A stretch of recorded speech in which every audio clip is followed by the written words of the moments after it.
Well, I've been wanting to do this video for a long time now, many months.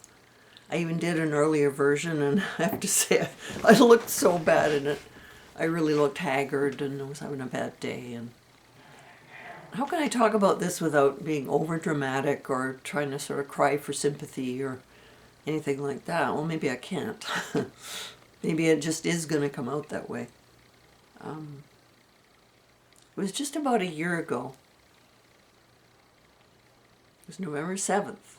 And that night, I began to feel one of the worst pains I've ever felt. Almost like a labor pain. And it was in my bottom right abdomen.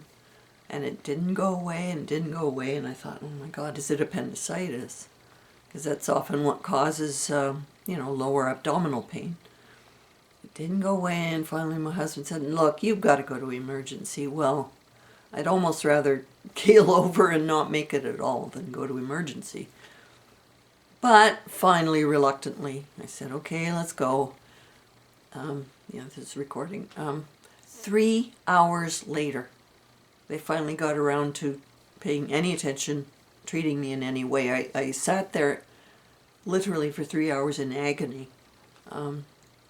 My husband kept going up to the desk and saying, is there anything you can do to, get to my wife a little sooner? Is there anything you can give us for the pain? And they said, well, we'll give you a Tylenol and wait your turn. So, 3 hour mark, all of a sudden they're bustling around and taking blood, of course, and having to pee in a cup. And all of a sudden they get real serious. A doctor came up to me and said, Margaret, we think you have an infection. Infection? Okay. So they want to do a CT scan, like, on the spot? You normally you book those, and months and months and months go by, and you finally have it. Anyway, they did the CT scan, and finally they gave me a copy of the report, like, almost on the spot. Again, that was so fast. And I didn't like what I saw. I didn't understand most of it, but the word malignancy was there. That's the word you don't want to see. And it said, underlying malignancy must be ruled out. I guess that was not saying it's there, but there was a suspicion of something like that. So then I was on the treadmill. They kept me overnight, which was like, oh, finally they're getting serious. Now it's serious. They were going to transfer me to a different hospital. But I managed to get home, and the surgery was booked pretty quickly after that. I had to see a gastroenterologist, a gut doctor, and the gut doctor said, well, I'd had the usual colonoscopy thing, and he said, it was inconclusive, but, and as soon as he said but, I said, you got to do what you got to do. You guys know what to look for. And he said, yes. I even used the term colon cancer, and he said, that's what we're trying to rule out.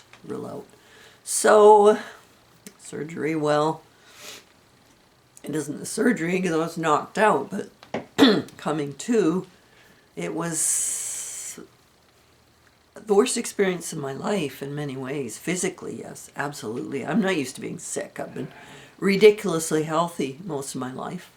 It all caught up with me. I don't even remember a lot about the hospitalization. I was supposed to be in 3 to 5 days, and I was in for 2 weeks. And things kept going wrong, and I was in and out of consciousness on a lot of pain meds. I couldn't tell my family. They weren't explaining anything. My kids got upset. They said, why are you withholding? We want to know what's going on. Well, I don't even know, but I had to have a blood transfusion and tubed on my nose. I wasn't allowed to eat. Anyway, they finally send me home. I'm just weak. I'm weak as a newborn kitten, and I just have to go straight to bed. And, it didn't stop after that. It just seems to me that this kind of thing can come out of nowhere and really take over your life. Before the surgery was even booked, here it was Christmas. The ER thing was November.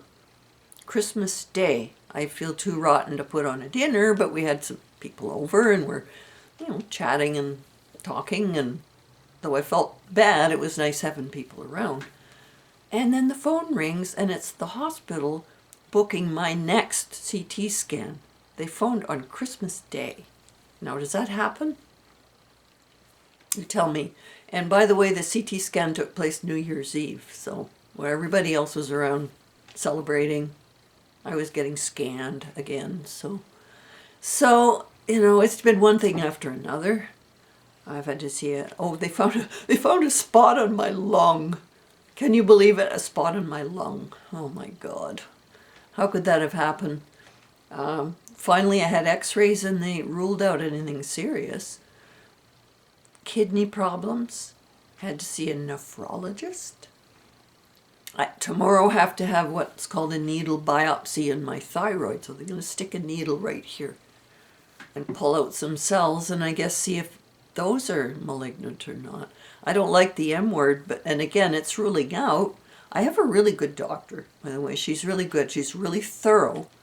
Sometimes the thoroughness gets to me a little bit, So many things, and she does rattle off a lot of terminology, and some of it, I swear to God, that's why you're a doctor and I'm not.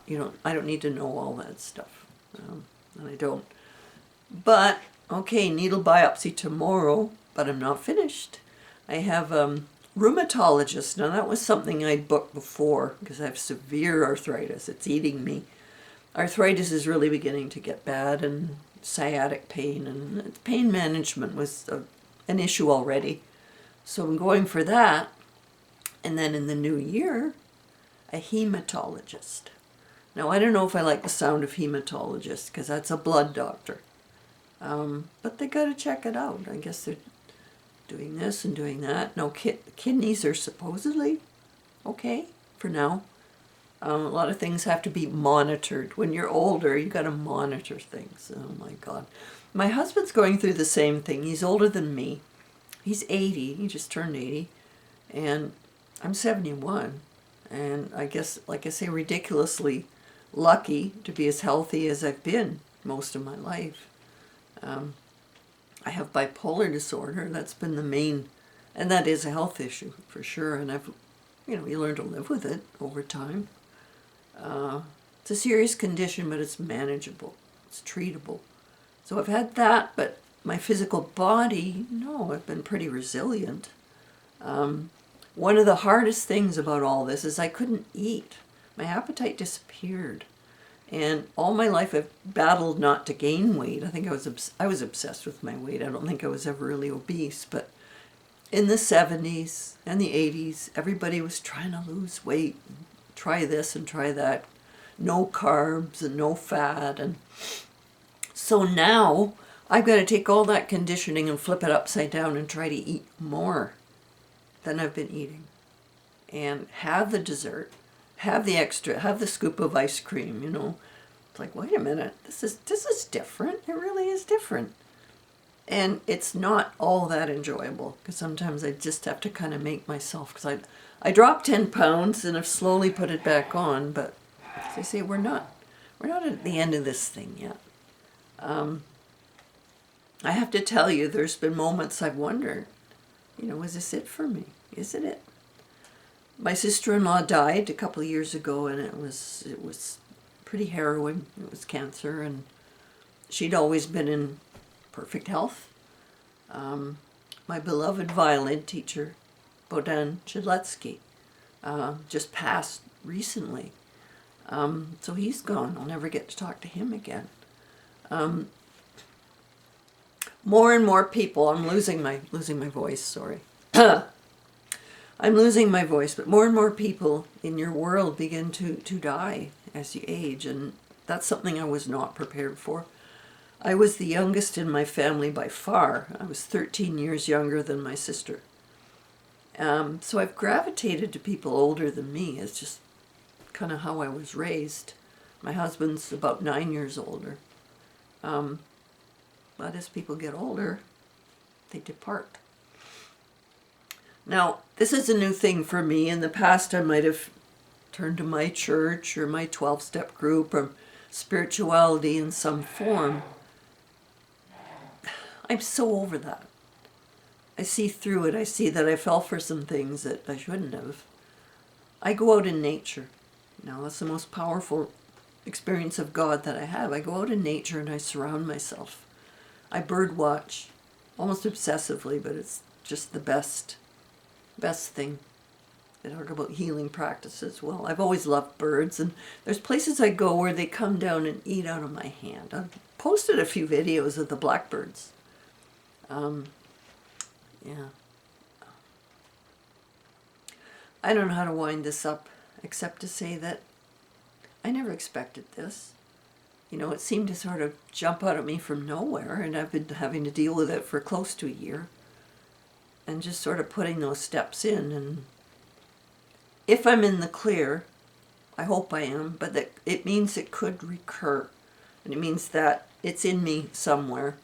I used to say, oh, there's no cancer in our family. Well, that was wrong. My parents lived into their 90s, but both of them had cancer at one time or another, and they were treated successfully. It doesn't mean there's no cancer. It means they didn't die of it. So it's probably in my physiology, in my genetics. It's there, it's lurking. We hope, at least this time, we can get past it and I'll be delivered back into, well, perfect health. Perfect enough. Good enough health that I can go out and do all the things I love to do, because I've been quite curtailed. I can have a good day and then a terrible day. Today was in the middle. So tomorrow I get the needle in my throat. Hopefully they won't find anything terrible. This is at least a lot better than the first take that I did on this, so I don't look quite so wretched. But no, I have not been well, and I've learned to cherish. I know it sounds horribly corny, doesn't it, and cliche, but it's absolutely true.